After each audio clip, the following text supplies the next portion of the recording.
Many years ago, there was a little tank engine who served as station pilot at Barrow-in-Furness. The little shunter performed his pilot duties as instructed, but remained rather vocal about his true aspirations. "It isn't fair. I spend all my time arranging trains for you lot when I don't get to pull any myself. I want my very own express." "Oh, keep dreaming," the other engines would tell him, knowing he was far too small for such a task. The little engine simply ignored him, still hoping that one day he'd be able to pull an express train. This, however, wasn't meant to be, for the little shunter would remain station pilot all the way up until the night of May the 7th, 1941, where I'm sure you can piece together what became of him.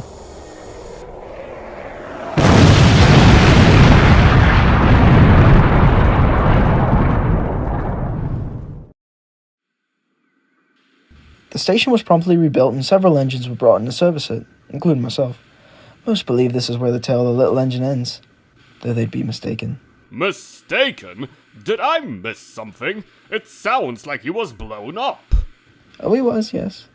Though according to old railwaymen, on a cold, dark night, express trains have been known to suddenly break down.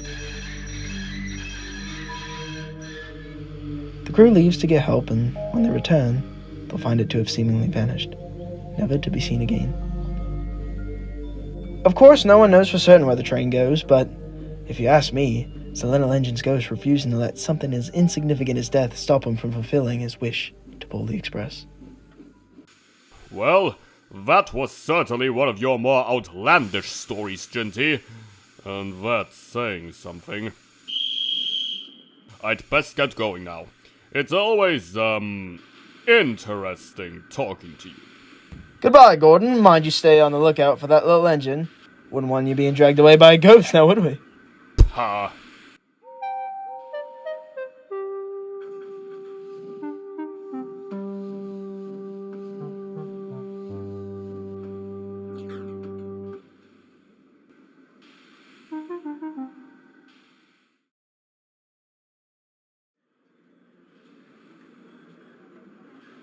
The next morning, Gordon was waiting at the platform for his passengers to board. He was still thinking about Ginty's story. Morning, Gordon. Everything all right with you? I suppose so. You don't sound very convincing. I guess I'm just a bit annoyed. Tell me, Thomas, do you remember hearing about a ghost engine that steals express trains? This would have been a long time ago. Oh, that old legend? I remember it vaguely. I think it was a big deal for a little while. I can't really say for sure, though. I didn't leave the yard much in those days. Why do you ask? That was the subject of Ginty's story last night. You've, spoken to him before, so you know how he can be. I wanted to know if there was any truth to what he was saying. Ah, wanting to know if you had anything to be scared of, eh? Of course not! Believing whatever nonsense Ginty is spewing is far beneath me. Relax, Gordon, I'm joking. No need to get so defensive. That's for me. I'll see you later, little Thomas.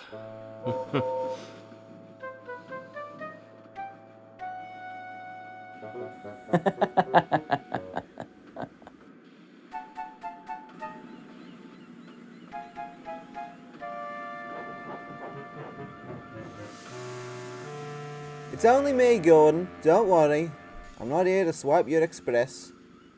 Oh, terrific. It seems as though Thomas has been running his mouth, hasn't he? Perhaps. I almost didn't believe him. Gordon, the big express engine, afraid of getting his train stolen by a ghost. What a lark. Humph. The only thing I'm scared of is annoying little engines like you barging up and spoiling my image. You need to know your place, little James. Huh. Can you just hurry up?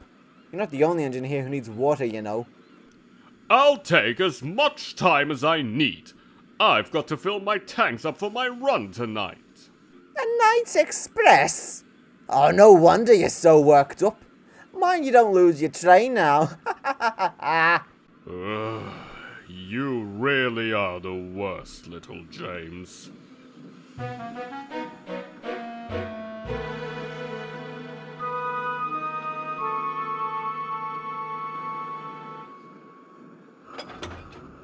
Gordon backed down onto his express right on schedule and was now waiting for his passengers to board. Though he tried his best to hide it, he was feeling a bit nervous. Stupid story. I can't believe I'm even entertaining the idea. Did you say something, Gordon? Huh? Oh, no, just thinking aloud is all.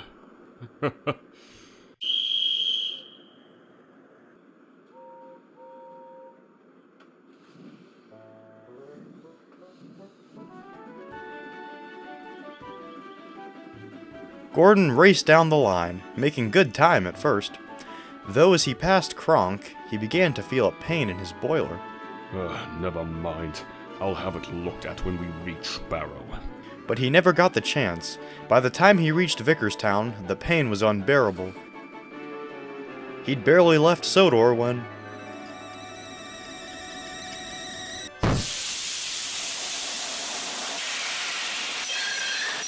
The driver quickly shut off steam and brought the train to a halt.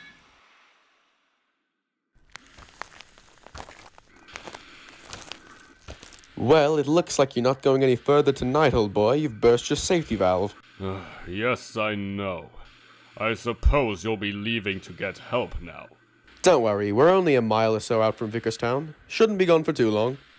I see. Gordon's crew headed back up the line, leaving Gordon and his train all alone.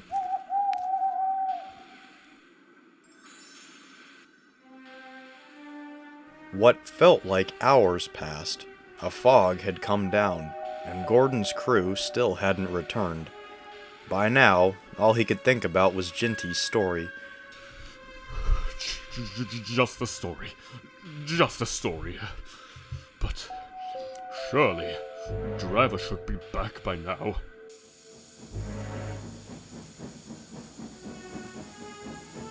Oh, that sounds like an engine.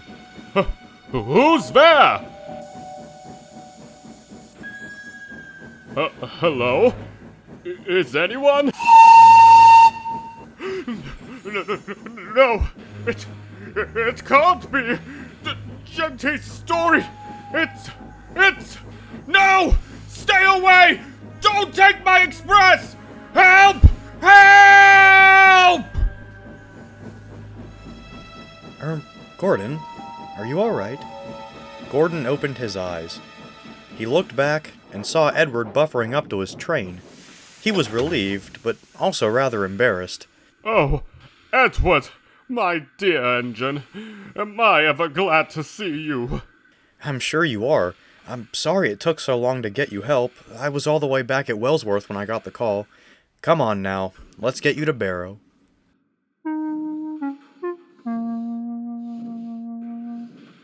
Before long, Edward had pushed Gordon and the express to Barrow. The passengers were a bit upset at the delay, but were glad to finally be at their destination. A relief diesel from the other railway was called in to take the train back to Sodor, giving Edward and Gordon some time to rest before the journey home. Thank you for helping me, Edward. It wasn't fun sitting out there alone. Oh, it's my pleasure, Gordon. By the way, what were you yelling about back there?